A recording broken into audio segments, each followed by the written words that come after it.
PV അൻവറും നിലപാട് കടുപ്പിക്കുകയാണ്. രാവിലെ വാർത്താസമ്മേളനം നടത്തിയ അൻവർ മുഖ്യമന്ത്രിയുടെ സമ്മേളനത്തിന് പിന്നാലെ വീണ്ടും മാധ്യമങ്ങളെ കണ്ടു. PR വിവാദത്തിൽ ദ ഹിന്ദു പത്രവും മുഖ്യമന്ത്രിയുടെ ഓഫീസും പറഞ്ഞത് പച്ചക്കള്ളമാണെന്ന് അൻവർ ആരോപിച്ചു. ഉത്തരവാദിത്വമില്ലാത്തതിനാൽ ഒളിച്ചോടുകയാണ് മുഖ്യമന്ത്രി, അതിനാണ് മുഖ്യമന്ത്രി ചിരിക്കുന്നത് എന്നാണ് അൻവറിന്റെ ആക്ഷേപം. താൻ ഉന്നയിച്ച വിഷയങ്ങൾ മുഖ്യമന്ത്രി തള്ളുന്നത് പുതിയ സംഭവമല്ല. P ശശിയെക്കുറിച്ച് 10 സഖാക്കൾ നല്ലത് പറഞ്ഞാൽ എല്ലാം നിർത്താം. ഇതുവരെ കണ്ട മുഖ്യമന്ത്രി അംബരീഷ് പുരിയായിരുന്നെങ്കിൽ ഇന്ന് ഇന്നസെന്റിനെ പോലെയായെന്നും അൻവർ പരിഹസിക്കുകയാണ്. നടപടി സ്വീകരിക്കാൻ ഈ ഗവൺമെന്റ് തയ്യാറാത്തത് എന്തുകൊണ്ടാണ്? ആ റെക്കോർഡ് CM-ന്റെ PRDയുടെ കയ്യിൽ ആ റെക്കോർഡ് ഉണ്ടല്ലോ, അദ്ദേഹം കൊടുത്ത ഇന്റർവ്യൂവിന്റെ ആ റെക്കോർഡ് എന്താ പുറത്തുവിടാത്തത്? മൂന്നാമത്തെ കാര്യം, രാവിലെ 5 മണിക്ക് അച്ചടിച്ചിറങ്ങിയ പത്രം ഇന്ത്യ രാജ്യം മുഴുവൻ എല്ലാവരുടെയും കൈകളിലെത്തി. അന്ന് രാത്രി മുതലക്കുളത്ത് വെച്ച് ഞാൻ ഈ പത്രം ഉയർത്തിപ്പിടിച്ച് ചോദ്യം ഉയർത്തി. അതും കഴിഞ്ഞ് പിറ്റേ ദിവസവും ഏകദേശം ഉച്ചയോട് കൂടിയിട്ടാണ് ഇങ്ങനെ ഒരു അബദ്ധം പറ്റിയതായിട്ട് CMOയിൽ നിന്ന് പറയുന്നത്. ഇതൊക്കെ നാടകം, വെറുതെ നമ്മളതിനെ ചർച്ച ചെയ്ത സമയങ്ങളുടെ കാര്യം. യെസ്, വാർത്തയുടെ കൂടുതൽ വിവരങ്ങൾ CV അനുമോദ് നൽകും. അനുമോദ്, അൻവർ പറയുന്നതിൽ പുതിയ കാര്യമൊന്നുമില്ല, എല്ലാം പഴയ കാര്യങ്ങൾ തന്നെ. സ്വർണ്ണക്കടത്തുമായി ബന്ധപ്പെട്ട കാര്യങ്ങൾ അദ്ദേഹം ആവർത്തിക്കുന്നു, P ശശിയുമായി ബന്ധപ്പെട്ട കാര്യങ്ങൾ അദ്ദേഹം ആവർത്തിക്കുന്നു. പക്ഷെ തുടരെ അൻവർ പറഞ്ഞുകൊണ്ടേയിരിക്കുന്നു. അത് മുഖ്യമന്ത്രിയെയും പ്രതിസന്ധിയിലാക്കുന്നു. ഇപ്പോൾ അദ്ദേഹം സൂചിപ്പിച്ച ഒരു കാര്യം, ദ ഹിന്ദു പത്രം അദ്ദേഹം ഉയർത്തി കാണിക്കുന്നത് വൈകുന്നേരമാണ്. രാവിലെ ആ പത്രം പ്രസിദ്ധീകരിക്കുന്നു, ആരും ഒരു പരാതിയും ഉന്നയിക്കുന്നില്ല. മുഖ്യമന്ത്രി പറയാത്ത കാര്യങ്ങൾ അച്ചടിച്ചു വന്നിട്ട് പോലും അത് ആരും വായിച്ചില്ല, ആരും അത് മുഖ്യമന്ത്രിയുടെ ഓഫീസിൽ അത് ഒരു ചർച്ചാ വിഷയമേ ആയില്ല. പക്ഷേ അൻവർ ഉയർത്തിപ്പിടിക്കുന്നതോടുകൂടി, പത്രം ഉയർത്തിപ്പിടിക്കുന്നതോടുകൂടി പ്രതിരോധിക്കേണ്ട ഒരു സാഹചര്യത്തിലേക്ക് മുഖ്യമന്ത്രി എത്തുന്നു. അദ്ദേഹം അത് താൻ അങ്ങനെ പറഞ്ഞിട്ടില്ല എന്ന് സ്ഥിരീകരിക്കുന്നു. പുറകെ പത്രത്തിൻ്റെ ഖേദം പ്രകടിപ്പിച്ചുകൊണ്ടുള്ള കുറിപ്പും വരികയാണ്. ഏതായാലും അൻവറിൻ്റെ നീക്കം എങ്ങോട്ട് എന്ന ചോദ്യത്തിന് ഇതുവരെ ഒരു ഉത്തരമില്ല. അനുമോദ് ഇതിനെ എങ്ങനെ നോക്കിക്കാണുന്നു? അൻവർ എങ്ങോട്ട് നീങ്ങുന്നു? എന്താണ് അൻവറിൻ്റെ അടുത്ത നടപടി?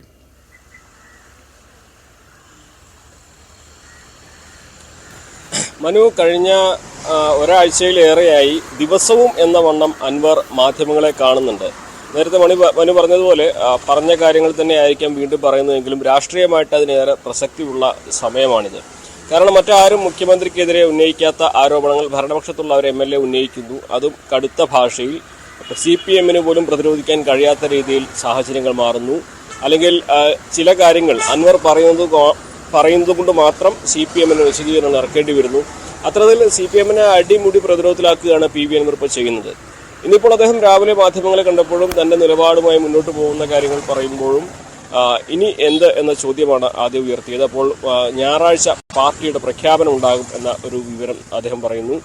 1,00,000-ലേറെ പേരെ അണിനിരത്തിക്കൊണ്ട് മഞ്ചേരിയിൽ ഒരു മഹാസമ്മേളനമാണ് നടത്താൻ ഉദ്ദേശിക്കുന്നത്. പാർട്ടിയുടെ നയങ്ങൾ, പാർട്ടിയുടെ സമീപനം, പാർട്ടിയുടെ പേര് ഇതൊക്കെ തന്നെ ആ ഒരു സമ്മേളനത്തിൽ തന്നെ പ്രഖ്യാപിക്കും. ഇതിൽ ആരൊക്കെ വരുമെന്നത് അപ്പോൾ കാണാം, തൻ്റെ കൂടെ ആരൊക്കെ ഉണ്ട് എന്നുള്ളത് അപ്പോൾ കാണാമെന്നൊരു കാര്യവും അദ്ദേഹം പറഞ്ഞു വെക്കുന്നു. അതിനുശേഷം അദ്ദേഹം മുഖ്യമന്ത്രിയുടെ ഓഫീസിനെയും കണക്കട്ട് പരിഹസിക്കുന്നുണ്ട്. മുഖ്യമന്ത്രിക്ക് ആ പദവി രാജിവെക്കാൻ ബുദ്ധിമുട്ടാണെങ്കിൽ റിയാസിനെയോ വീണയെയോ ആ പണി ഏൽപ്പിച്ചാൽ മതി. മുമ്പ് ബീഹാറിൽ എഴുത്തും വായനയറിയാത്ത റാബ്രി ദേവി മുഖ്യമന്ത്രിയായ ഒരു കാര്യവും അദ്ദേഹം പരിഹാസത്തോടെ ഓർമ്മിപ്പിക്കുന്നു. വീണയ്ക്ക് വിദ്യാഭ്യാസമുണ്ട്, പാർട്ടി തെരഞ്ഞെടുപ്പ് നടത്തി ജയിപ്പിക്കുകയും ചെയ്യും. ഇതാണ് മാന്യമായിട്ട് ഒഴിയാൻ പറ്റിയ സമയം. ഇനി അതൊരു ബുദ്ധിമുട്ടാണെങ്കിൽ അവരാരെങ്കിലും നോക്കട്ടെ എന്നാണ് അദ്ദേഹത്തിൻ്റെ പരിഹാസം. അതുപോലെ തന്നെ അദ്ദേഹം ഇന്ന് മുഖ്യമന്ത്രിയുടെ വാർത്താ സമ്മേളനത്തിന് ശേഷം രണ്ടാമത് മാധ്യമങ്ങളെ കണ്ടപ്പോഴും നേരത്തെ പറഞ്ഞു, ഇതൊക്കെ നേരത്തെ പ്രതീക്ഷിച്ച കാര്യമാണ്. ഒരു അന്വേഷണ റിപ്പോർട്ടിൽ പ്രശ്നമുണ്ടെന്ന് കണ്ടാൽ മറ്റൊരു അന്വേഷണ റിപ്പോർട്ടിൽ സമയം കൊടുക്കുന്നു. ഈ ഒരു സർക്കാരിൻ്റെ കാലാവധി കഴിയുന്നവരെ ഈ അന്വേഷണങ്ങൾ ഇങ്ങനെ നടന്നുകൊണ്ടേയിരിക്കുമെന്നാണ് അൻവർ പരിഹസിക്കുന്നത്. സ്വാഭാവികമായിട്ടും അൻവറിനെ പ്രതിരോധിക്കുക മുഖ്യമന്ത്രിയെ സംബന്ധിച്ച് എളുപ്പമുള്ള കാര്യമല്ല. അതുകൊണ്ട് തന്നെ അദ്ദേഹം ചിരിച്ചു തള്ളുമ്പോൾ അത് ഉത്തരം ഇല്ലാത്തതുകൊണ്ടാണ് ചിരിക്കുന്നത് എന്ന ഒരു വിശദീകരണം അൻവർ പറയുകയാണ്. മുൻപൊക്കെ അമരീഷ് പുരിയുടെ ശരീരഭാഷയായിരുന്നെങ്കിൽ ഇപ്പോൾ ഇന്നസെന്റിനെ പോലെ ചിരിപ്പിക്കാനാണ് മുഖ്യമന്ത്രി ശ്രമിക്കുന്നത്. പക്ഷേ അത് ഉത്തരമില്ലാത്തതുകൊണ്ടുള്ള ചിരിയാണ്. എന്നാൽ അൻവർ നേരത്തെ ഉദ്ദേശിച്ച പോലെ തന്നെ സ്വതന്ത്രമായിട്ടുള്ള രാഷ്ട്രീയ പാർട്ടിയുമായി അതിലൊരു രസകരമായ ഒരു കാര്യം, ഇന്നത്തെ വാർത്താ സമ്മേളനത്തിൽ സാധാരണ മുഖ്യമന്ത്രിക്ക് ദേഷ്യം വന്നാൽ അദ്ദേഹം കൂടുതൽ ക്ഷുഭിതനാകുന്ന ഒരു രീതിയാണ് അദ്ദേഹത്തിന്റെ വാർത്താ സമ്മേളനങ്ങൾ നമ്മൾ സാധാരണ കണ്ടിട്ടുള്ളത്. അനുമോദനും അതൊക്കെ അറിയാവുന്നതായിരിക്കാം. പക്ഷേ ഇന്ന് അദ്ദേഹം പെട്ടെന്ന് ആ സംയമനം വീണ്ടെടുക്കുന്നു. അദ്ദേഹത്തിന് ദേഷ്യമൊക്കെ വരുന്നുണ്ട്, പക്ഷേ പെട്ടെന്ന് സംയമനം വീണ്ടെടുക്കുന്നു. ഞാൻ ഇങ്ങനെയല്ല സാധാരണ സംസാരിക്കാറ്, അത് ചില ഘട്ടങ്ങളിൽ ഉയർത്തേണ്ടി വന്നതാണെന്നൊക്കെ പറഞ്ഞ് അദ്ദേഹം മാറുകയാണ്. കുറേ കൂടി ശാന്തനായി, കുറേ കൂടി സൗമ്യനായി. മാധ്യമപ്രവർത്തകരുടെ ബഹളങ്ങളൊക്കെ ഉണ്ടാകുമ്പോഴും കുറേ കൂടി സംയമനത്തോടുകൂടി കാര്യങ്ങളെ മുഖ്യമന്ത്രി വിശദീകരിക്കാൻ ശ്രമിക്കുന്നു. സാധാരണ വലിയ ധാർഷ്ട്യത്തോടു കൂടിയൊക്കെ മുഖ്യമന്ത്രി പെരുമാറുന്നു എന്ന ആരോപണങ്ങൾ പല ഘട്ടങ്ങളിൽ ഉയർന്നിട്ടുണ്ട്. പക്ഷേ ആ സാഹചര്യമൊക്കെ ഇന്ന് ആർക്കും പറയാൻ കഴിയില്ല. മുഖ്യമന്ത്രി വളരെ ശാന്തനായാണ് ഇന്ന് കാര്യങ്ങൾ വിശദീകരിക്കുന്നത്. അവിടെ അനവധി ചോദ്യങ്ങൾ ഉയരുന്നു, അതിനൊക്കെ മറുപടി പറയാനുള്ള ഒരു ശ്രമം അദ്ദേഹം ആദ്യഘട്ടത്തിലൊക്കെ നടത്തുന്നത് കാണുകയും, എന്നാൽ എല്ലാ ചോദ്യങ്ങൾക്കും അദ്ദേഹം മറുപടി പറഞ്ഞില്ല എന്നതുമൊക്കെ അപ്പുറത്തേക്ക് നീങ്ങുന്നു. അപ്പോൾ സ്വാഭാവികമായും തൻ്റെ ഈ ആക്രമണം അത് ലക്ഷ്യസ്ഥാനത്ത് കൊള്ളുന്നു എന്നൊരു ധാരണ അൻവറിന് ഇതിൽ നിന്ന് ഉണ്ടാകുന്നുണ്ട് എന്നല്ലേ മനസ്സിലാക്കേണ്ടത്? തീർച്ചയായും പ്രതിരോധിക്കുന്നത് രണ്ട് തരത്തിലാണ്. ഒന്ന്, നേരത്തെ മുൻപ് എല്ലാം തന്നെ മുഖ്യമന്ത്രി സ്വീകരിച്ചിരുന്ന അഗ്രസീവായിട്ടുള്ള ചോദ്യം ചോദിക്കുന്നവരോട് തിരിച്ച് ക്ഷുഭിതനായി മാധ്യമങ്ങളോട് ദേഷ്യപ്പെട്ട് അവരെ അപഹസിച്ച് പരിഹസിച്ച് അത്തരത്തിൽ പ്രതിരോധിക്കാം. രണ്ടാമതായിട്ട് ഇങ്ങനെ ചിരിച്ച് അപജ്ഞയോടെ തള്ളുന്ന തരത്തിലും പ്രതിരോധിക്കാം.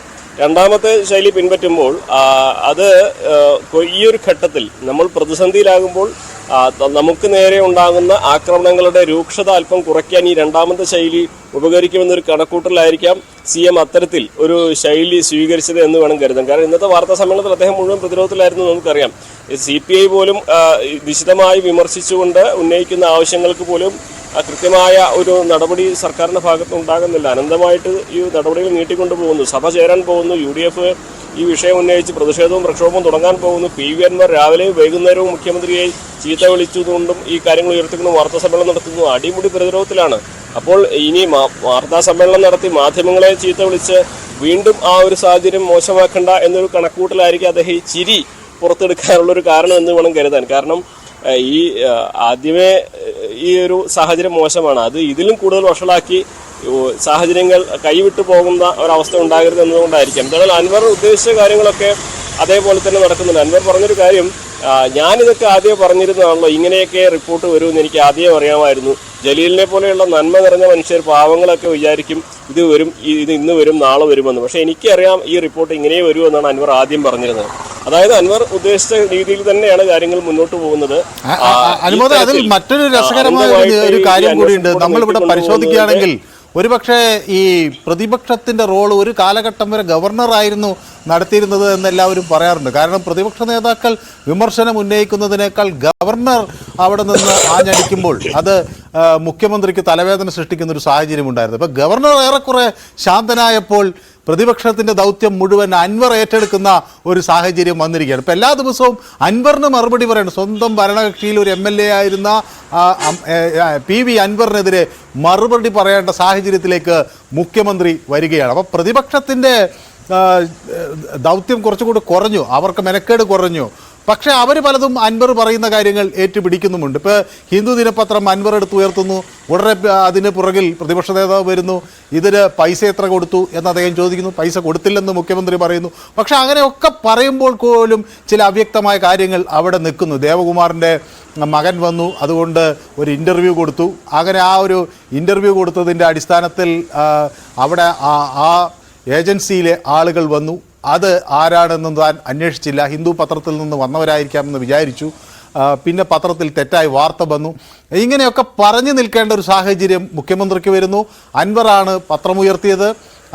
അതോടൊപ്പം തന്നെ പ്രതിപക്ഷ നേതാവ് ഏറ്റുപിടിക്കുന്നു. അങ്ങനെ പ്രതിപക്ഷത്തിൻ്റെ ഒരു റോളിലേക്ക് ഭരണകക്ഷിയിൽ നിന്നുള്ളൊരു MLA വരുന്നത്. അതായത് അദ്ദേഹം ഇപ്പോൾ പാർലമെൻ്ററി പാർട്ടി വിട്ടു എന്ന തരത്തിലൊക്കെ പറഞ്ഞെങ്കിലും ഇവിടെ പ്രതിപക്ഷത്തിൻ്റെ ദൗത്യം കുറേ കൂടി എളുപ്പമായി മാറുന്നു. ഇതാണോ യഥാർത്ഥത്തിൽ മുഖ്യമന്ത്രിയെ കൂടുതൽ പ്രതിസന്ധിയിലാക്കുന്നത്?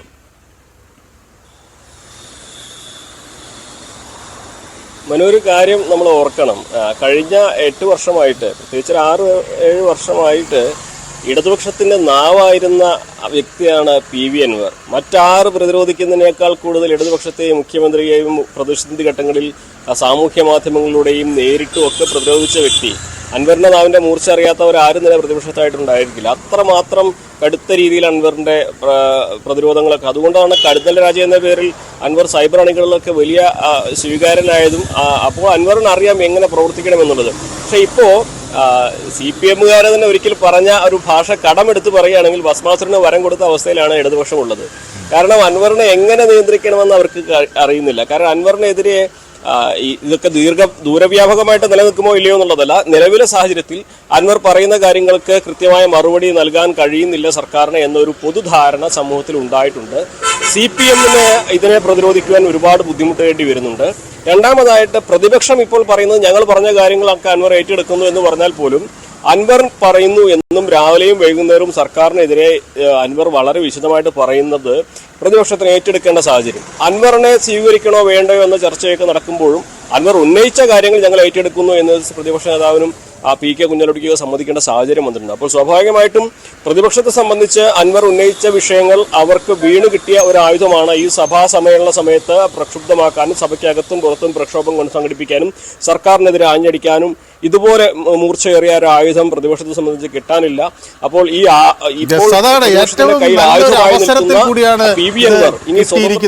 എന്നുള്ളതാണ്. അനുമോദ്, എനിക്കൊരു ചെറിയ ഇടവേള അനിവാര്യമായതുകൊണ്ടാണ് അത്തരം വിശകലനങ്ങൾ, അനുമോദിന്റെ വളരെ ശ്രദ്ധേയമായ വിശകലനങ്ങൾ തന്നെയാണ്, അത് കൂടുതൽ ഗൗരവം അർഹിക്കുന്നു. ഏതായാലും ഈ അൻവർ ഉന്നയിച്ച ഈ സ്വർണ്ണക്കടത്തുമായി ബന്ധപ്പെട്ടതിനെ അല്ലെങ്കിൽ ആ ഒരു വാദത്തെ അനുകൂലിക്കുന്ന മറ്റു ചില ആരോപണങ്ങൾ കാസർഗോഡ് നിന്നുകൂടി വരുന്നുണ്ട്. ആ വാർത്തയിലേക്കൊക്കെ വരാം. ഒരു ചെറിയ ഇടവേള അനിവാര്യമായതുകൊണ്ടാണ് പെട്ടെന്ന് മടങ്ങിയെത്താം.